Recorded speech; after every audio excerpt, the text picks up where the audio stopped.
In the name of the Father, the Son, the Holy Spirit. Amen. The grace and peace of God our Father and the Lord Jesus Christ be with you all. And with your spirit.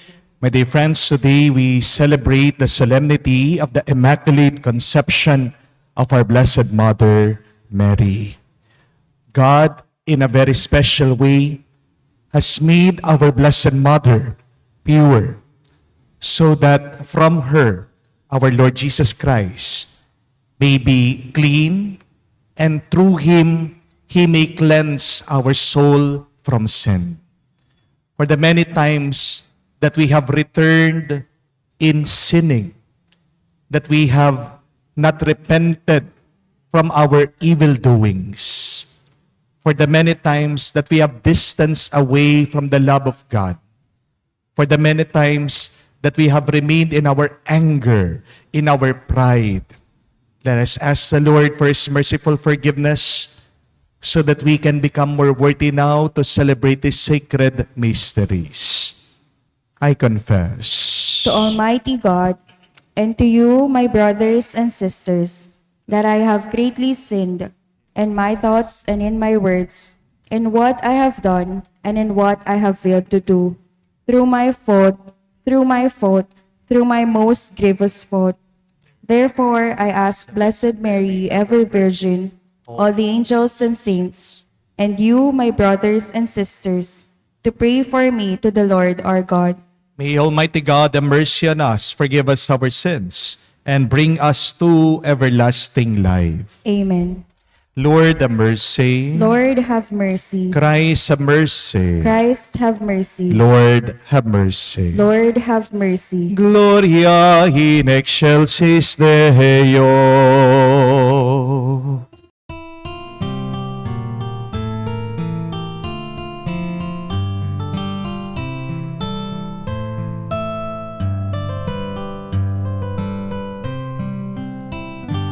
Luwalhati sa Diyos sa kaitaasan, kaloob sa lupa ay kapayapaan. Pinupuri ka't ipinangdarangal, sinasamba ka dahil sa dakila mong kalwalhatian. Panginoon naming Diyos, Hari ng langit, Amang makapangyarihan, Panginoong Jesucristo, bugtong na anak ng Diyos, Kordero ng Ama. Ikaw na nag-aalis ng mga kasalanan ng sanlibutan. Tanggapin mo ang aming kahilingan, ikaw na naluluklok sa kanan ng Ama. Maawa ka sa amin, ikaw lamang ang banal, Panginoong Jesucristo, kasama ng Espiritu, sa luwalhati ng Ama. Amen. Amen. Amen. Amen. Let us pray. O God, who by the Immaculate Conception of the Blessed Virgin prepared a worthy dwelling for your Son, grant, we pray, that as you preserve her from every stain by virtue of the death of your Son, which you foresaw, so through her intercession, we too may be cleansed and admitted to your presence. We ask this through our Lord Jesus Christ, your Son, who lives and reigns with you in the unity of the Holy Spirit, God, forever and ever. Amen.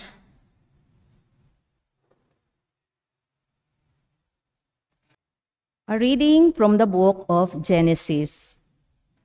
After the man, Adam, had eaten of the tree, the Lord God to the man and asked him, "Where are you?"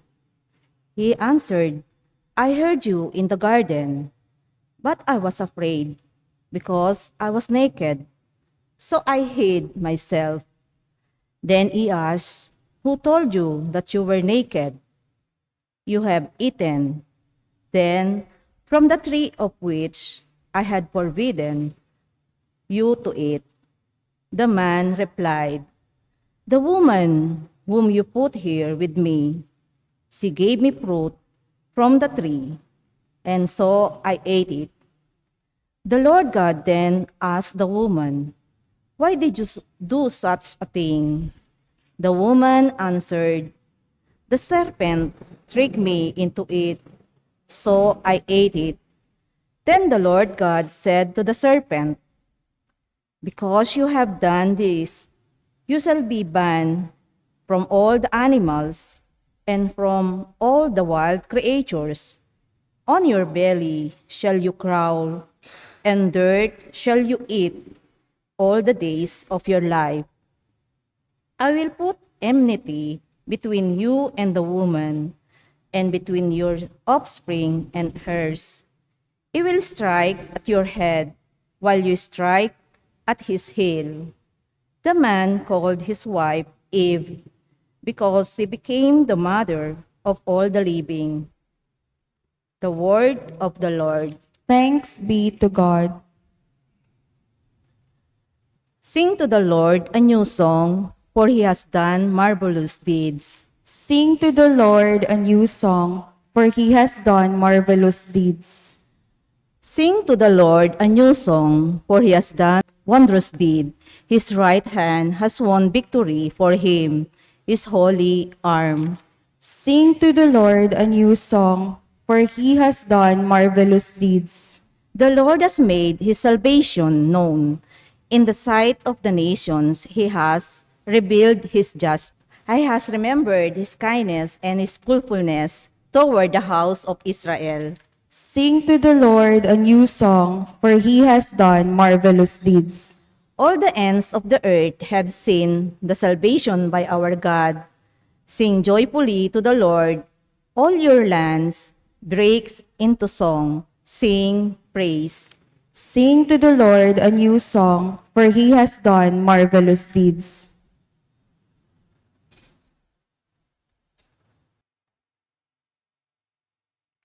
A reading from the letter of St. Paul to the Ephesians.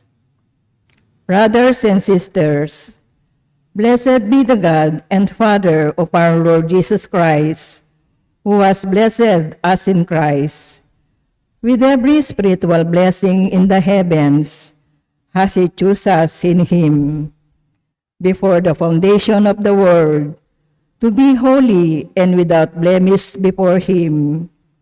In love, he destined us for adoption to himself through Jesus Christ, in accord with the favor of his will, for the praise of the glory of his grace, that he granted us in the Beloved.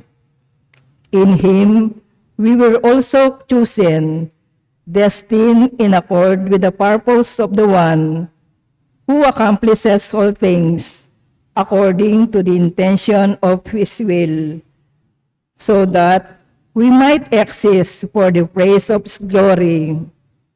We who first hope in Christ. The word of the Lord. Thanks be to God. Let us all rise to honor the gospel.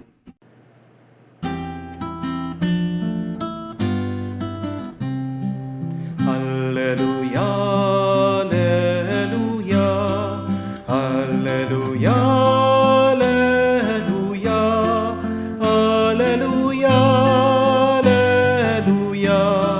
alleluia, alleluia, alleluia, alleluia, alleluia, alleluia, alleluia. Hail Mary, full of grace, the Lord is with you. Blessed are you among women. Alleluia, alleluia. The Lord be with you. And with your spirit. A reading from the Holy Gospel according to Saint Luke. Glory to you, O Lord. The angel Gabriel was sent from God to a town of Galilee called Nazareth, to a virgin betrothed to a man named Joseph, of the house of David, and the virgin's name was Mary. And coming to her, he said, Hail, full of grace, the Lord is with you. But she was greatly troubled at what was said, and pondered what sort of greeting this might be. Then the angel said to her, Do not be afraid, Mary, for you have found favor with God. Behold, you will conceive in your womb and bear a son, and you shall name him Jesus. He will be great and will be called Son of the Most High, and the Lord God will give him the throne of David his father. And he will rule over the house of Jacob forever, and of his kingdom there will be no end. But Mary said to the angel, How can this be, since I have no relations with a man? And the angel said to her in reply, The Holy Spirit will come upon you, and the power of the Most High will overshadow you. Therefore the child to be born will be called Holy, the Son of God. And behold, Elizabeth, your relative, has also conceived a son in her old age. And this is the 6 months of her who was called barren. For nothing will be impossible for God. Mary said, Behold, I am the handmaid of the Lord. May it be done to me according to your word. Then the angel departed from her. My dear friends, the good news of our salvation. Praise to you, Lord Jesus Christ. Magandang araw po muli sa inyong lahat. Nung pong bago-bago pa lang ang mga Korean restaurant dito sa Pilipinas, ako po ay inanyayahan na kumain ng aking kaibigan na pari, matandang pari, si Monsignor Jean. Pumunta kami sa Angeles para subukan yung mga nauusong Korean restaurant, Samgyeopsal. At nakakita kami ng isang restaurant, pumasok kami, pero imbis na Samgyeopsal ang aming orderin, nirekomenda po nitong Koreano sa amin na tikman yung kanilang Korean stew, sundubu jjigae. Yun po ang pangalan ng ulam, ng potahe, ng pagkain. Para ba siyang sinigang ng mga Koreano? May sabaw, may tokwa, may gulay, may karne, at napakaraming sili.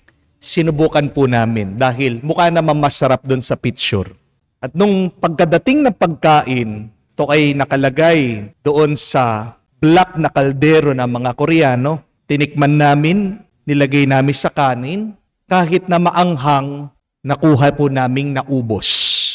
Nung kakaunti na lang ang natira doon sa Korean stew, sabi po sa akin ng aking kaibigan na pare, Father, di na ako mahihiya sa iyo ha. Sa akin na lang itong last. Sige po, Father, sabi ko. Total, matanda naman kayo. Respect the elder, sabi ko. Kinuha po niya ang sandok at nung pagkasandok niya, pagkakuha niya doon sa pagkain, biglang lumitaw ang secret ingredient. Isang maliit na ipis. Hindi namin alam kung kami ay masusuka, pero hindi ko makalimutan itong pari na matanda na iinis at nagagalit. Tinawag ang Koreano at tinuturo yung maliit na ipis, kulay black. Sabi niya, look, cockroach, cockroach. At sabi po ng Koreano, oh, no problem, little cockroach, sabi niya. Para bang sinasabi niya, okay lang yan. Di naman problema kasi maliit lang. Dahil ba maliit yung dumi, yung peste, hindi na ito makakasama. Di ba hindi? Kahit na maliit yung dumi, yung peste, marumi pa rin yan, peste pa rin yan, makakasakit at makakasakit pa rin yan sa tao. Amen? Napakahalaga ng kalinisan sa ating mga tao. Cleanliness matters. May kasabihan pa nga tayo para dito that cleanliness is next to godliness. But it is not only cleanliness which is important, most especially to God. It is also purity which is essential.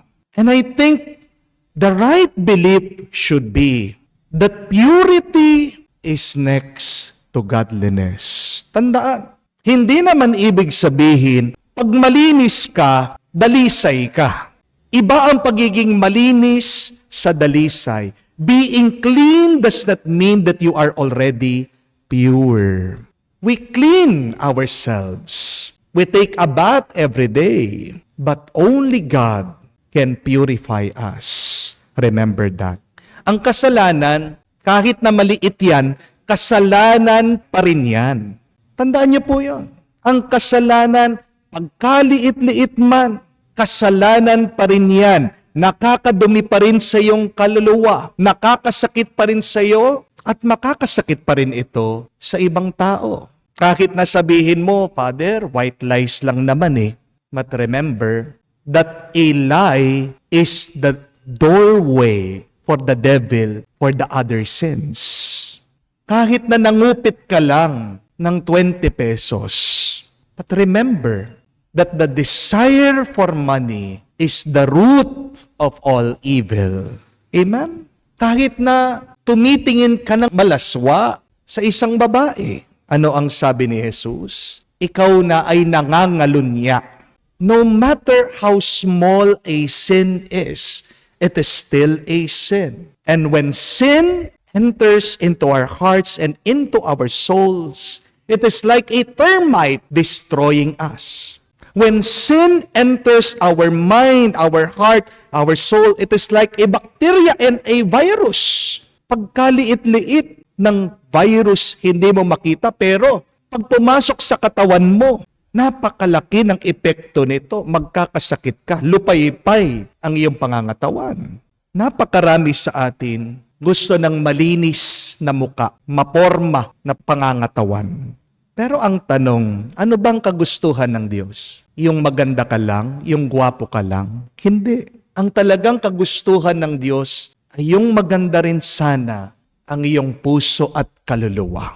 You may have a beautiful face, but that does not matter if you have a ugly heart, an ugly soul, a disordered soul. Amen? Kung sa mga tao, mahalaga ang malinis at magandang muka, para sa Diyos, mahalaga ang isang dalisay at malinis na kaluluwa.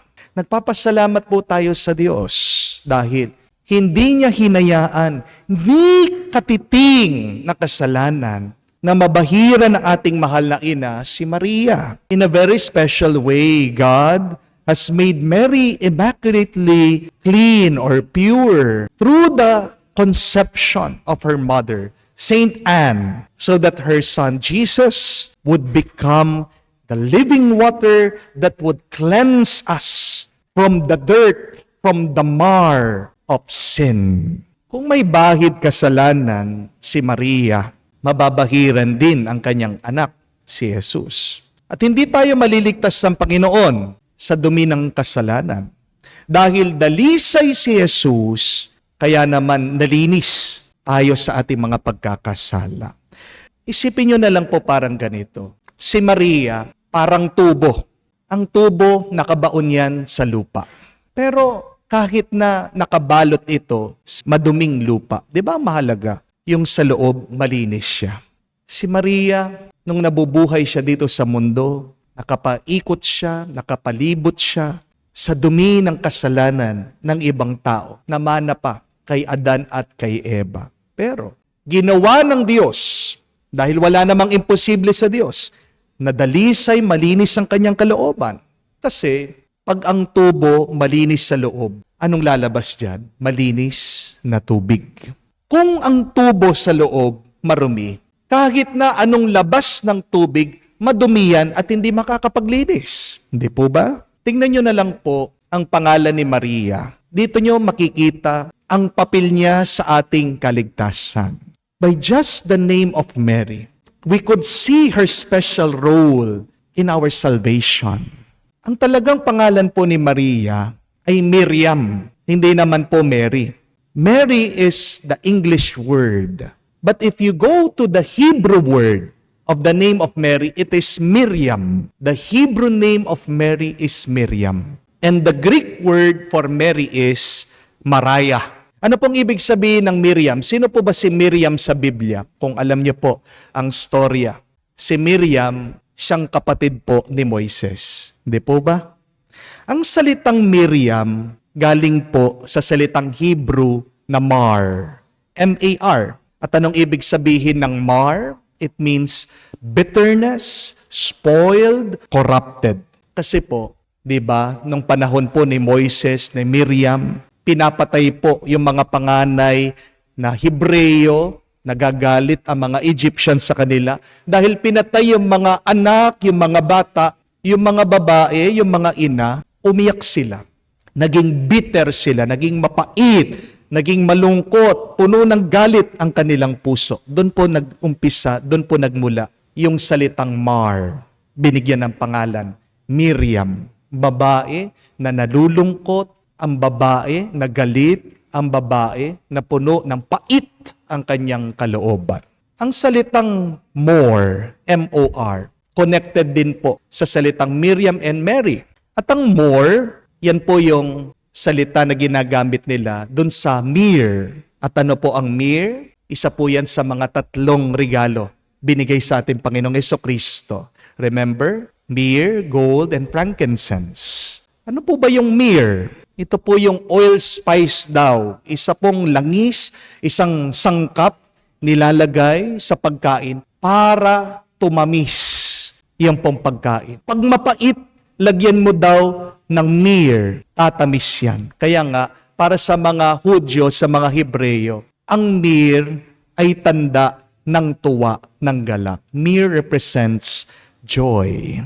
Kaya kung pagsasama-samahin niyo po yung mga kahulugan na yon, ito yung lilitaw sa kwento ni Maria. Na si Maria ay nagsilang sa anak na si Jesus, ang ating Panginoon at Diyos, na kung saan gagamitin niya ang kanyang buhay para maging matamis at masaya ang ating mapait at malungkot na karanasan. Si Maria, dahil sa kanya, yung mapait na karanasan nawala, naging matamis. Yung mga nalulungkot, biglang sumaya. Yung mga nagagalit, biglang natuwa at nagalak. Kaya nga po, mga kapatid, tayo po ay nagpapasalamat sa Diyos ngayon dahil binigay niya ang ating mahal na ina na naging daan para gumanda ang ating buhay, para sumarap ang ating karanasan. Lumapit po tayo sa Kanya. Dahil pag mas malapit tayo kay Maria, nagiging mas malapit tayo kay Jesus. At pag mas malapit ka kay Jesus, anong mararanasan mo? Tamis ng buhay, galak sa gitna ng iyong pagsubok. We come close to Mary so that Mary would bring us close to Jesus, our Savior, our life, the sweetness of our experience. So we say in our celebration today, Mary, Immaculately Conceived, pray for us now and forever. Amen. I believe in God, The Father Almighty, creator of heaven and earth, and in Jesus Christ, his only Son, our Lord, who was conceived by the Holy Spirit, born of the Virgin Mary, suffered under Pontius Pilate, was crucified, died, and was buried. He descended into hell. On the 3rd day, he rose again from the dead. He ascended into heaven and is seated at the right hand of God, the Father Almighty. From there, he will come to judge the living and the dead. I believe in the Holy Spirit, the the Holy Catholic Church, the the communion of saints, the the forgiveness of sins, the resurrection of the body, and life everlasting. Amen. In her Immaculate Conception, Mary is revealed as the second Eve. She is God's new beginning for our race. As we honor her today, let us join her in prayer to our Father and Creator, saying, Lord, hear our prayer. Lord, hear our prayer. That the Church may grow towards the perfection of Mary, our destiny and our hope, let us pray. Lord, hear our prayer. That through prayer and penance, the world may enter an age of peace, which is the triumph of Mary's heart, let us pray. Lord, hear our prayer. That the pure of heart may promote decency, and harmony throughout society. Let us pray. Lord, hear our prayer. Lord, hear our prayer. Guide us in our journey. Hear the prayers of the Immaculate Heart of Mary for us. May you provide for all of our needs every day. Be our loving Lord, now and forever. Amen.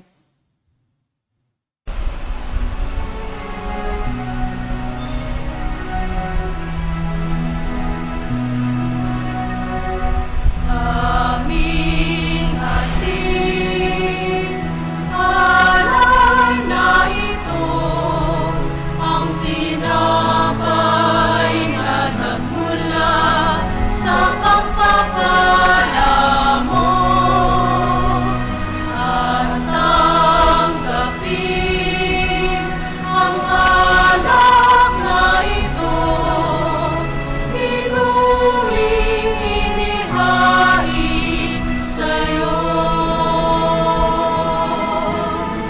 Mahal naming Diyos, iyong tanggapin ang munting alay mula sa amin. Buong puso namin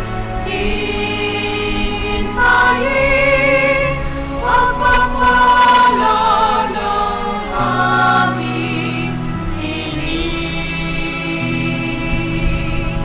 Pagpapala ng aming hiling. Pray now, my dear friends, that my sacrifice and yours may be acceptable to God, the Almighty Father. May the Lord accept the sacrifice at your hands for the praise and glory of his name, for our good and the good of all his holy church. As we honor the memory of Mary, the mother of your Son, we pray, O Lord, that the oblation of the sacrifice may by your grace make us an eternal offering to you. We ask this through Christ our Lord. Amen. The Lord be with you. And with your spirit, Lift up your hearts. we lift them up to the Lord. Let us give thanks to the Lord our God. It is right and just. It is truly right and just, our duty and our salvation, always and everywhere to give you thanks, Lord, Holy Father, Almighty and eternal God, and to praise, bless, and to glorify your name on the solemnity of the Immaculate Conception of the Blessed Virgin Mary. For by the overshadowing of the Holy Spirit, she conceived your only begotten Son, and without losing the glory of virginity, brought forth into the world the eternal light, Jesus Christ our Lord. Through him the angels praise your majesty, dominions adore, and powers tremble before you. Heaven and the virtues of heaven, blessed seraphim, worship together with exultation. May our voices, we pray, join with theirs in humble praise as we now acclaim.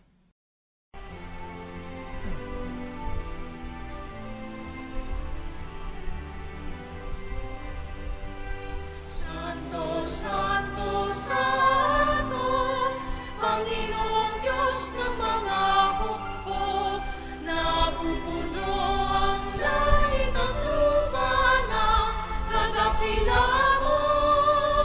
Hosana, Hosana, sa kaitaasan, pinagpala ang naparito. Sa ngalan ng Panginoon, Hosana, Hosana, sa kaitaasan, Hosana, Hosana, sa kaitaasan.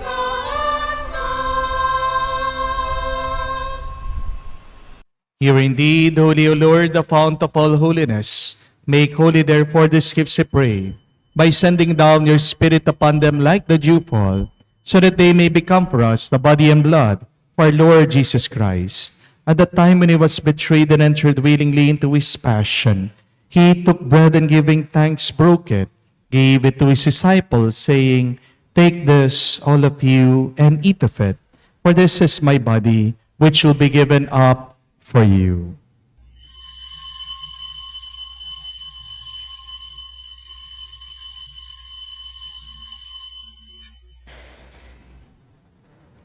In a similar way, when supper was ended, he took the chalice, and once more giving thanks, gave the chalice to his disciples, saying, "Take this, all of you, and drink from it, for this is a chalice of my blood, the blood of the new and eternal covenant, which will be poured out for you and for many for the forgiveness of sins. Do this in memory of me."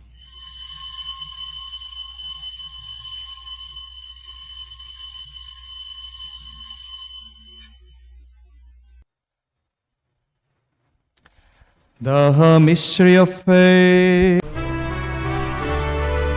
Aming ipinahayag na namatay ang iyong anak, nabuhay bilang Mesiyas at magbabalik sa wakas para mahayag sa lahat. Therefore, as we celebrate the memorial of his death and resurrection, we offer you, Lord, the bread of life and the chalice of salvation, giving thanks that you have held us worthy to be in your presence and minister to you. Humbly we pray that partaking of the body and blood of Christ, we may be gathered into one by the Holy Spirit. Remember, Lord, your church spread throughout the world. Bring her to the fullness of charity, together with Francis, our Pope, Florentino, our Archbishop, and all the clergy. Remember also our brothers and sisters who have fallen asleep in the hope of the resurrection, and all who have died in your mercy. Welcome them into the light of your face. Have mercy on us all, we pray, that with the Blessed Virgin Mary, Mother of God, with Saint Joseph, her glorious spouse, with your blessed apostles and all the saints who have pleased you throughout the ages, we may merit to be co-heirs to eternal life and may praise and glorify you through your Son, Jesus Christ. Through him, with him, in him, O God, Almighty Father, in the unity of the Holy Spirit, all glory and honor is yours forever and ever. Amen. Amen. Amen. Full of trust and confidence, our loving Father, let us now pray to the words that Jesus taught us.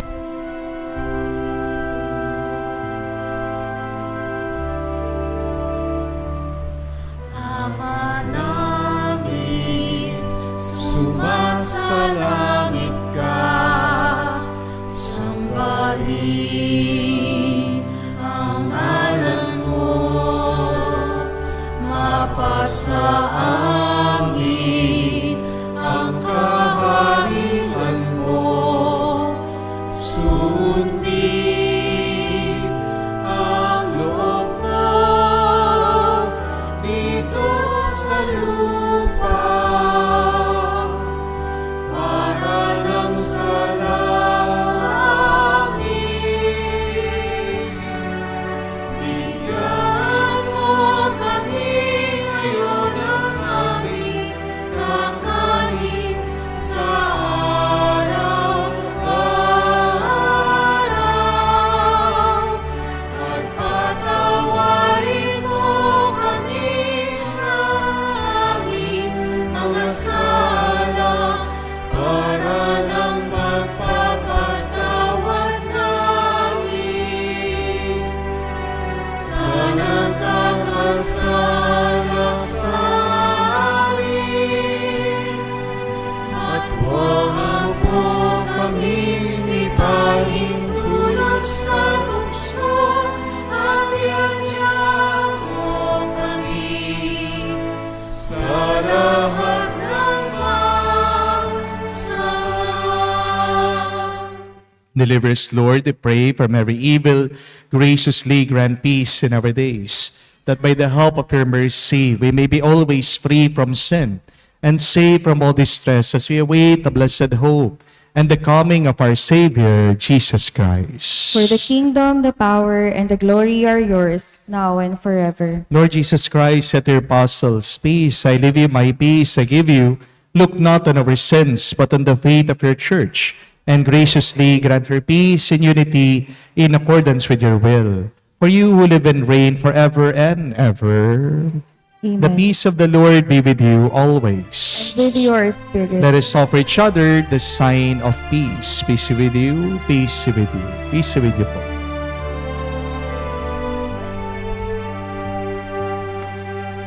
Cordero ng Diyos na nag-aalis ng mga kasalanan ng sanlibutan, maawa ka sa amin. Maawa ka sa amin. Cordero ng Diyos na nag-aalis ng mga kasalanan ng sanlibutan, maawa ka sa amin. Maawa ka sa amin. Cordero ng Diyos na nag-aalis ng mga kasalanan ng sanlibutan, ipagkaloob mo sa amin ang kapayapaan.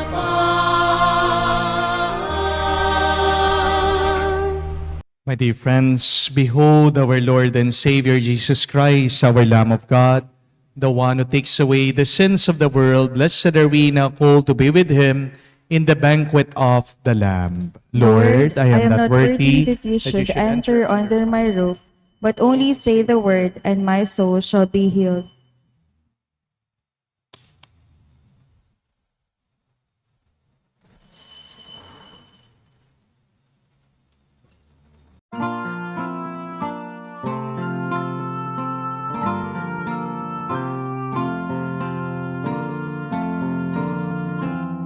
Piring Maria, dala sa umaga, noon pa man ay itinangi ka. Ang iyong liwanag ang takdang lulupig kay Satanas, tao'y ililigtas. Iyong tunghan kaming nananambitan, at ang lupang iyong tinapakan. Tulong mo'y ilawit sa amin, Maria, ngayon at sa aming kamatayan. Ang kalinisan mo'y iginagalang, naming mahina't makasalanan. Awa ng Diyos ang aming kahilingan. Birhen Maria, kami tulungan. Iyong tunghan kaming nananambitan, at ang lupang iyong tinapakan. Tulong mo'y ilawit sa amin, Maria, ngayon at sa aming kamatayan.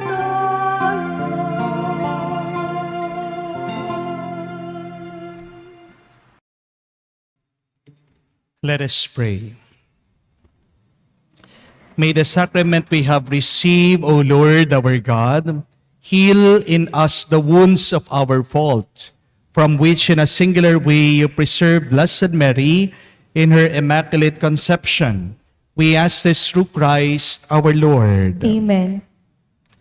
Madalas, ang binibigay po na tamis ng mundo sa atin ay nakakasakit sa ating pangangatawan, sa ating kaisipan at kaluluwa. Bakit ang daming diabetic mahilig sa matamis, hindi po ba? Kaya nga, nagkakasakit, nasisira ang katawan. Pag nasugat, kailangan ng putulin yung isang parte ng kanilang katawan. Para lang tumamis ang isip, ano ang iniinom, alak, para makalimutan daw yung mga problema. Pero pag napasobra naman, nag-iiba ang ugali. Nasasaktan ang mga minamahal ng lasing. Pag mapait na ang nararamdaman, nararanasan sa relasyon, naghahanap ng ibang tamis, naghahanap ng ibang babae. Pero imbis na lalong maging masaya, lalong nagiging malungkot, lalong-lalo na ang pamilya nung nangaliwang lalaki. The world may promise a sweetness to us, and yet it has a side effect. And yet, God gives us Mary, her purity, through her, Jesus, the real sweetness of our life that would free us from sickness and death. May kapangyarihan din po ang pananalangin ng ating mahal na ina. Marami na pong mga adik ang gumaling sa kanilang mga addiction. Marami na po ang mga nakalaya sa kanilang pagkakasala. Marami po natulungan sa kanilang mga problema at pagsubok dahil sila ay lumapit sa ating mahal na ina, na ang ating mahal na ina naman ay ang naging daan na paglapit nila sa ating Panginoong Hesukristo. So if you want the real sweetness of your soul, then go to Jesus. Jesus is really the food of our souls, the life of our hearts, the strength of our bodies. Sa araw pong ito, let us say a little Hail Mary. Ano man po ang inyong mga pinagdadaanan, ano man po ang inyong mga trabaho ngayon, huwag niyo pong kalimutan na magdasal ng isang Aba, Ginong Maria bilang paglapit natin sa Kanya, bilang pasasalamat sa Kanyang pagpapakumbaba din. Dahil sa Kanya, nagkaroon po ng tsansa, ng oportunidad para maligtas ang ating mga kaluluwa sa pamamagitan ng ating Panginoong Hesukristo. The Lord be with you. And with your spirit. And may Almighty God bless you, the Father and the Son and the Holy Spirit. Amen. The Mass has been offered. Let us now go in peace. Thanks be to God.